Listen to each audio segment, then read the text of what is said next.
Hello, folks, and welcome to the Entertainment Log. Today we highlight the 1992 crime thriller, Juice. Juice is a 1992 American crime thriller film directed by Ernest R. Dickerson and written by Dickerson and Gerard Brown.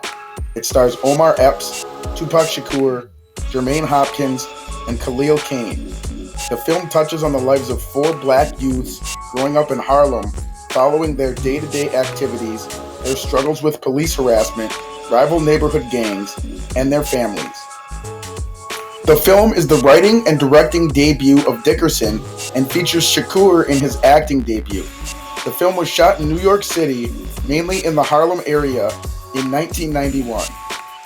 Roland Bishop, Quincy Q. Powell, Raheem Porter, and Eric Steele Thurman are four teenage friends growing up together in Harlem.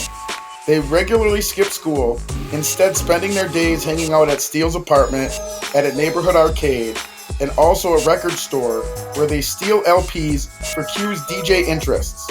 They are also harassed daily by the police and a Puerto Rican gang.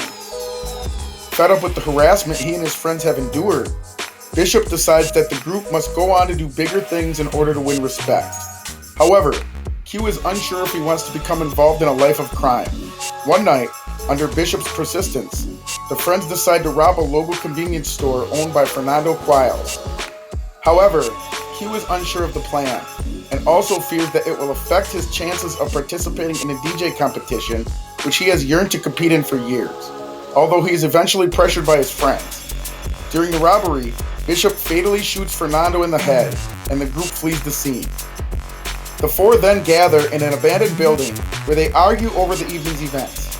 Q, Raheem, and Steele are angry at Bishop for killing Quiles, and Raheem demands that Bishop give the gun to him. However, Bishop resists, and a struggle ensues before Bishop shoots Raheem dead. Panicking, Bishop, Q, and Steele flee to another building where Bishop threatens to kill Q and Steele if they reveal to anybody that he murdered Raheem. Q and Steele realize that Bishop is beginning to become addicted to the thrill of killing, and they agree to give Bishop as wide a berth as possible. However, while attending Raheem's funeral, they find Bishop there, who goes as far as to comfort Raheem's mother and promises to find his killer. While Q and Steele are mostly able to avoid Bishop, he eventually finds and confronts them, questioning their loyalty.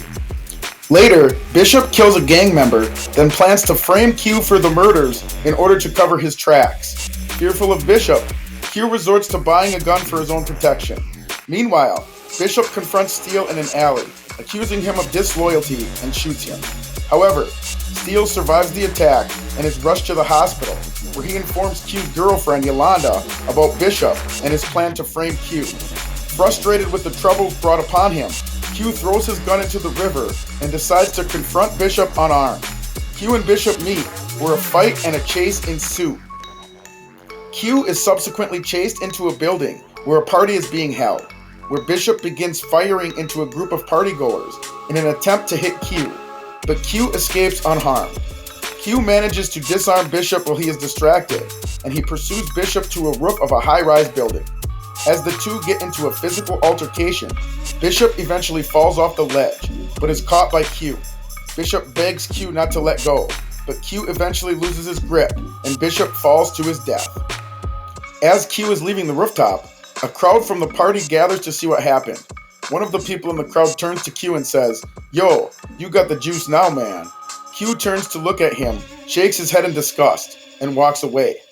The final scene of the movie flashes back to Bishop, Q, Raheem, and Steele in happier times.